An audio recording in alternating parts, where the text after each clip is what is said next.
گردی یاسین تەپا یەکێکە لە گردە دیار و بەناوبانگەکانی کوردستان و ناوچەی شارەزۆر لە ئێستادا بەهۆی زۆربوونی ئاوی تانجەرە و بەراوێزخستنی لەلایەن لایەنە پەیوەندیدارەکانی حکوومەت هاوڵاتیانی ناوچەکە ناتوانن بە ئاسانی سەردانی بکەن و مەترسی لە ناوچوونی دەکرێت. ڕێوبانێکی زۆر ناخۆش و ناڕەحەت بوو بەشێکی بە سیارە هاتین بەڵام سیارەکەمان ئەگە سیارێکی بەرز نەبووە دەرنەئەچوو لە نیوەیە سیارەکەمان ڕاگرتەوە بە پێ هاتین و لە ئاومانداوە زۆر بە ناڕەحەتی گەیشتینە سەر ئەم گردە. بەڕاستی گەنجانمان شارەزای ئەم تەپانە نین. من ماوەی چەند ساڵێکە لەم گوندی قەرەگۆڵ دانیشم هەتا ئێستا گەنجێکم نەبینیوە بە چاکی بتوانێت باسی یاسین تەپەم بۆ بکە. تەنانەت من خۆم بەعزێشتم لە مێژوو لە ئەنتەرنێت و لە بەعزێشتا خوێندۆ کە ئەم تەپانە ڕۆڵیان چی بووە لە مێژوو لە ڕابردووە. گردی یاسین تەپە دەکەوێتە ناحێ عەربەت و شوێنی فەرمانڕەوای ئاشووری تازە بووە لە 2800 پێش زاین.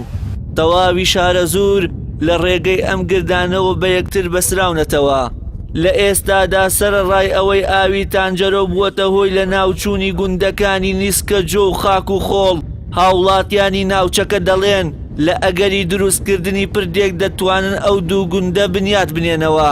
ئەم گردانە لە شارەزۆرا زۆرە لە عەربەتەوە دەست پێ ئەکات گردی عەربەت لە گردی یاسین تەپە گردی معرف گردی تەپی کەرەم ئەوە ئوشتەپان گردی بەکراوە و گردەکانی تر لای کانیکەوە و لای ئالان و حاصڵ و هەنشار گردی زۆر تایە.